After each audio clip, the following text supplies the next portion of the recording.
Hello everyone, welcome to my channel.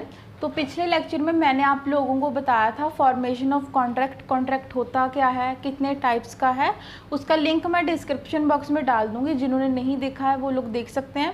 और आज हम लोग पढ़ेंगे कैपेसिटी टू कॉन्ट्रैक्ट, कि कॉन्ट्रैक्ट कौन कर सकता है और अगर माइनर कॉन्ट्रैक्ट कर सकता है, नहीं कर सकता है, अगर कर सकता है तो क्या क्या कंडीशंस हैं, वो सारा हम लोग आज के लेक्चर में पढ़ेंगे। तो सबसे पहले आता है कैपेसिटी टू कॉन्ट्रैक्ट।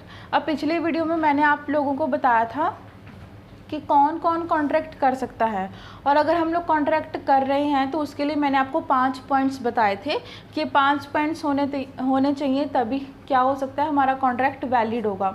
तो सबसे पहला यही था, क्या था, कॉम्पिटेंट टू कॉन्ट्रैक्ट। यहाँ मैंने लिखा नहीं है, क्या था पहला पॉइंट, कॉम्पिटेंट टू कॉन्ट्रैक्ट। इसका क्या मतलब है कि जो इंसान कॉन्ट्रैक्ट कर रहा है, जो भी दो पार्टीज आपस में कॉन्ट्रैक्ट कर रही हैं, उनकी एज 18+ होनी चाहिए, वो साउंड माइंड होने चाहिए, और उनको किसी भी कोर्ट की तरफ से, किसी भी लॉ की तरफ से उनको डिस्क्वालीफाई ना किया गया हो, कि पहले उन्होंने कॉन्ट्रैक्ट किया हो और उनको डिस्क्वालीफाई कर दिया हो कोर्ट ने कि नहीं, आपने जो कॉन्ट्रैक्ट किया है वो वैलिड ही नहीं है, तो वो दोबारा फिर वही वाला कॉन्ट्रैक्ट सेम नहीं कर सकते, क्योंकि उनको पहले कोर्ट ने मना कर दिया कि आपका कॉन्ट्रैक्ट वैलिड नहीं है, वॉइड है। ठीक है, अब ये तो मैंने पिछली वीडियो में बताया था कि वैलिड, वॉइड और वॉइडेबल कॉन्ट्रैक्ट कौन से होते हैं। उसके नोट्स भी आप लोगों को मेरे इंस्टाग्राम आईडी पे मिल जाएंगे।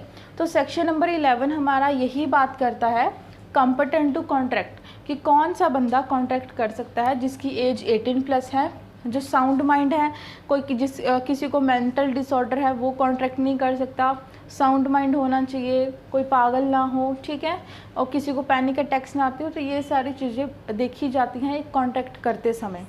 थर्ड आता है कि not disqualify by any law और कोर्ट, कि कोर्ट की तरफ से डिस्क्वालीफाई ना किया गया हो, अगर वो दोबारा कॉन्ट्रैक्ट करते हैं तो वो दोबारा भी वॉइड ही कॉन्ट्रैक्ट होगा।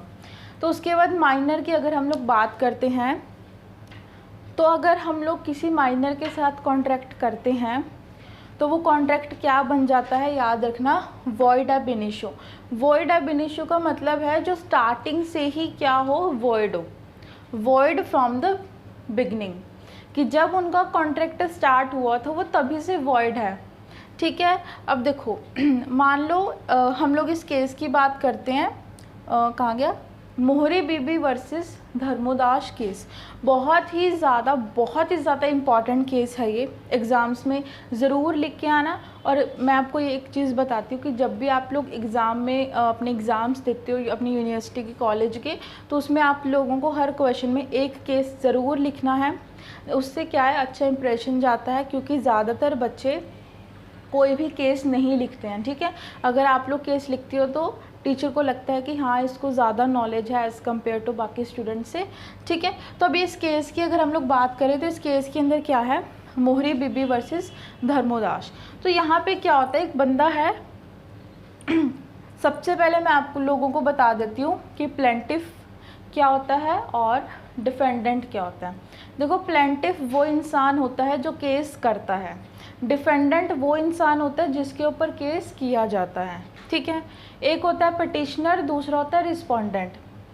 पटिशनर का मतलब भी वही है जो केस करता है, रिस्पोंडेंट का मतलब वही है जिसके ऊपर केस किया जाता है। ठीक है, जहाँ पर भी ये वर्ड्स आएँ तो कंफ्यूज मत होना, प्लेंटिफ और पटिशनर का मतलब एक ही है, और जो रिस्पोंडेंट और डिफेंडेंट है उसका मतलब भी एक ही है। ठीक है, तो यहाँ पे क्या होता है, एक मनी लेंडर होता है। ठीक है, मनी लेंडर का मतलब क्या होता है कि वो लोन पे पैसे देता है। ठीक है, कुछ वो ऐसा काम करता था।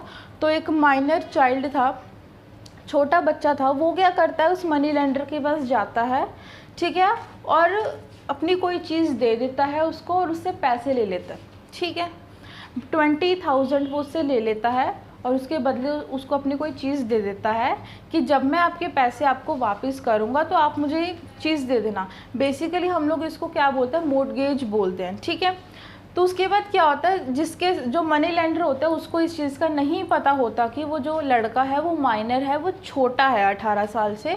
तो उसके बाद क्या होता है, उसको एक इंसान, मैं नाम बता देती हूँ क्या नाम है उसका, मिस्टर केदारनाथ। ये जो इंसान है ये क्या करता है, जो मनी लेंडर होता है उसको एक लेटर देता है, उस लेटर के अंदर लिखता है कि जिसके साथ आपने कॉन्ट्रैक्ट किया है वो एक माइनर इंसान है, ठीक है। उसके बाद क्या होता है, द रिस्पोंडेंट, जो रिस्पोंडेंट की मदर होती है, जो माइनर चाइल्ड होता है वो बेसिकली इसमें क्या है, रिस्पोंडेंट है। और जो उसके बाद क्या होता है, जो रिस्पोंडेंट मदर होती है, ठीक है। अब प्लेंटिफ क्या करता है, प्लेंटिफ केस कर देता है छोटे बच्चे के ऊपर।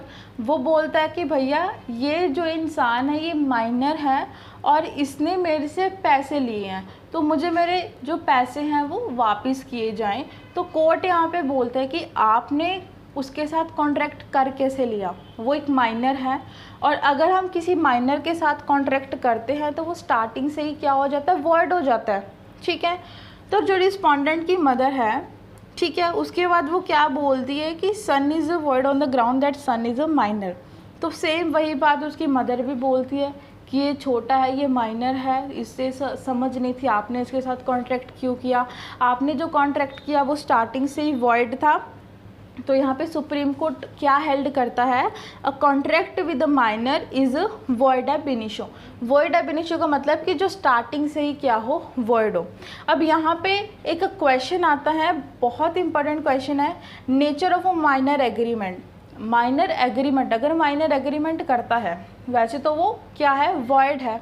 तो यहाँ पे क्वेश्चन आता है कि अगर कोई इंसान कॉन्ट्रैक्ट करता है माइनर के साथ तो वो वॉइड होगा या फिर वॉइडेबल होगा, ठीक है। ध्यान रखना वो वॉइड होगा, वो वॉइडेबल नहीं होगा। वॉइडेबल का मतलब होता है कि आपको किसी ने गलत रिप्रेजेंट किया हो, आपके साथ फ्रॉड किया है, कॉर्शन किया है कि जब कॉन्ट्रैक्ट समय, तो उस टाइम पे आपको कुछ नहीं पता था, तो उस टाइम पे फिर आप क्या कर सकते हो, केस कर सकते हो उस बंदे के ऊपर। लेकिन आपको पता है आपने जिसके साथ केस किया है वो क्या है, माइनर है, कुछ हो ही नहीं सकता, माइनर को कुछ बोल ही नहीं सकते, तो फिर वो स्टार्टिंग से क्या होगा, वॉइड होगा। उसके बाद रेटिफिकेशन ऑफ माइनर्स एग्रीमेंट।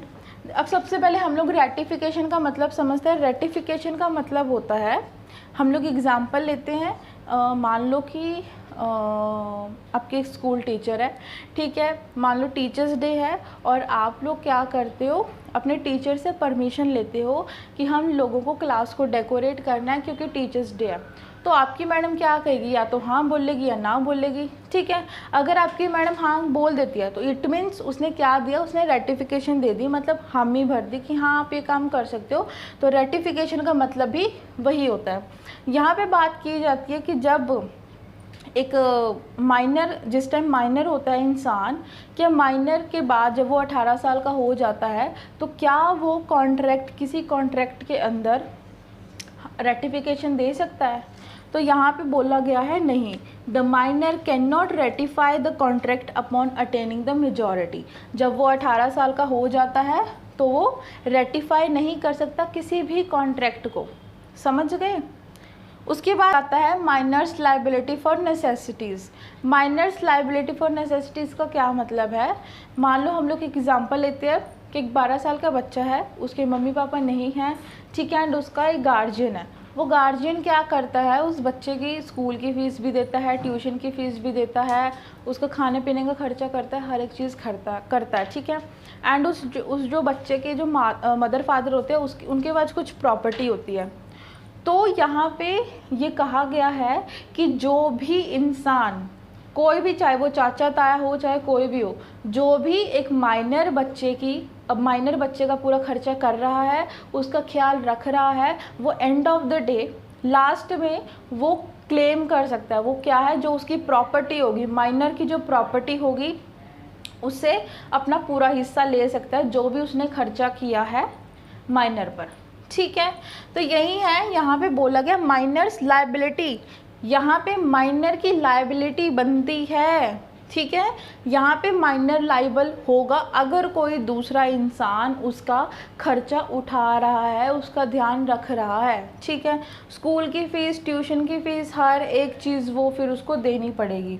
और याद रखना वो उसकी प्रॉपर्टी से लेगा, क्योंकि जो माइनर चाइल्ड होता है वो कमाता तो है नहीं, उसके पास पैसे तो होते नहीं है, तो एक प्रॉपर्टी ही होती है जो उससे उसका खर्चा ले सकता है, ठीक है।